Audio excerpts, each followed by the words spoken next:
السلام عليكم ورحمة الله وبركاته. طول عمرنا واحنا بنرمي ورق الكرنب الاخضر ما نعرفش انه كنز، وطلع فعلا انه خسارة ترميه في الزبالة. انا كنت واحدة زيك بالظبط. لما كنت بروح اشتري الكرنبة كنت بشيل الورق الاخضر وبرميه، او ممكن كمان بديه للراجل، ما بجيبوش معايا البيت اساسا. لحد صاحبتي ما جت وقالت لي على فكرة جميلة جدا. من بعدها استحالة ان انا ارمي ورق الكرنب تاني. ان شاء الله هتشوفي الفكرة وانت كمان هتنفذيها ومش هترمي ورق الكرنب الاخضر. قبل ما نبدأ في الفيديو، يا ريت لو اول مرة بتشوفي قناتي يا ريت تشوفي فيديوهاتي وتقيميها، ولو شايفاني بقدم محتوى هادف واستحق اللايك اتمنى تدعميني باللايك والاشتراك وتفعيل الجرس عشان يوصلك مني كل جديد. في الاول كده هنجيب ورقة او ورقتين من ورق الكرنب الاخضر، غسلتهم كويس جدا الاول. بعد كده هنبدأ نقطعهم قطع صغيرة عشان ناخد كل الفايدة اللي في ورق الكرنب. قطعيهم بالشكل ده، الحجم ده مناسب جدا. وتقدري تحتفظي بالورق ده في التلاجة لفترة كبيرة جدا، مش بيبوظ بسرعة. وخلاص كده بعد ما قطعت ورق الكرنب بالحجم اللي انت شايفاه ده، دلوقتي هنجيبه وهحطه في طبق.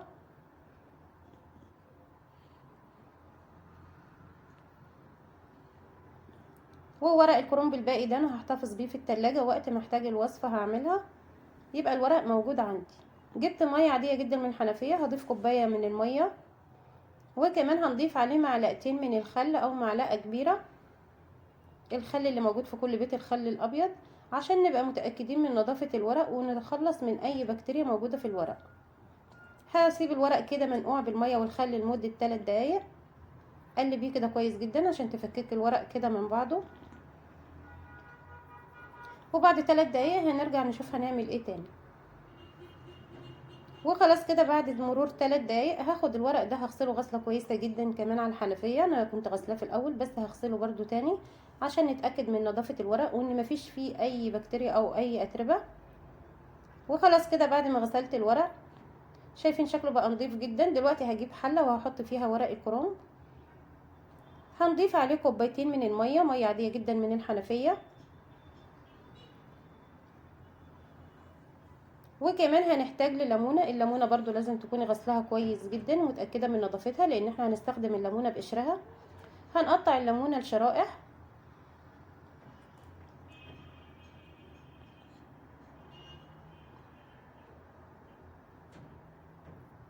وخلاص كده بعد ما قطعت الليمونة هحطها على ورق الكرنب. وكمان هنحتاج لمعلقة صغيرة من الجنزبيل، الجنزبيل البودر. لو عندك جنزبيل فريش حطي قطعة كده من الجنزبيل، ما عندكيش استخدمي البودر. كلنا عارفين طبعا ان الجنزبيل قوي جدا في حرق الدهون.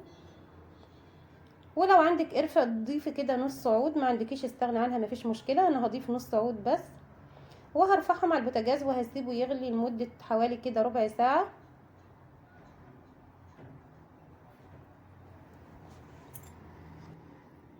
وخلاص كده رفعته على البوتاجاز. هنقلب كده ونفكك الورق من بعضه عشان ناخد كل الفايدة اللي فيه. وهسيبه يغلي لمدة ربع ساعة وبعد كده هنرجع نشوفه تاني مع بعض. اتمنى لو وصلت لحد هنا معايا في الفيديو ياريت تدعميني باللايك والاشتراك وتفعيل الجرس عشان يوصلك مني كل جديد. وخلاص كده بعد ربع ساعة شايفين الورق اتسلق ولونه اتحول للون الغامق. كمان العصارة بتاعت الليمون نزلت في المية والقرفة حاجة كده اللهم بارك جميلة جدا. ان شاء الله هتجربي الوصفة دي وهتعجبك. خلاص كده المشروب بقى جاهز معايا. دلوقتي هناخده وهنصفيه بمصفى ضيقة. المشروب ده يا بنات قوي جدا في حرق الدهون. كلنا طبعا عارفين ورق الكرنب الاخضر في التخسيس، وكمان الجنزبيل حارق قوي جدا للدهون. هتشربيه كل يوم. وخلاص كده بعد ما صفيته المشروب بقى جاهز معايا. وبكده تبقى عملت اقوى مشروب حارق للدهون. عايزه اقولك الوصفه دي جميله جدا. كلنا طبعا عارفين المكونات بتاعتها مكونات طبيعيه.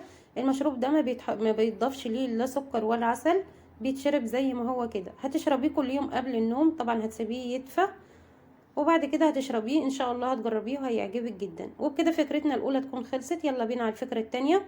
كلنا طبعا بنستخدم المصفى دي، مصفى العصير، سواء بتصفي عصير او عصير طماطم. ولو حطيتيها على طبق اكبر منها بتلاقيها وقعت، ولو انت بتصفي عصير طماطم هتلاقي القشر والبذر واقع تاني وكأننا ما عملناش حاجة.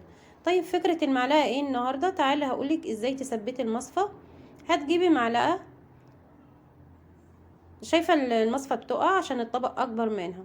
هقولك الفكرة دي عشان تثبتي بيها المصفى. هتجيبي المعلقة وهتحطيها في الفتحة اللي بتبقى موجودة في المصفى بالطريقة دي. شايفه حطيت المعلقه بالطريقه دي، وبعد كده هتصفي بيها. عايزه اقولك مش هتقع، هتبقى ثابته معاكي جدا. شايفه حتى لو انت ما ثبتهاش بايدك من الناحيه التانية برضو هتلاقيها ثابته، مش هتتحرك من مكانها. وبكده يبقى ثبتت المصفى بطريقه جميله جدا. الفكره دي يا بنات روعه، اتمنى تجربيها وان شاء الله تعجبك. انا عن نفسي بستعملها دايما. فكره سهله وجميله جدا وبسيطه، وعشان المصفى ما تغلبكيش. وبكده يبقى الفيديو بتاعنا خلص. اتمنى تدعميني واشوفك في فيديو جديد. وباي.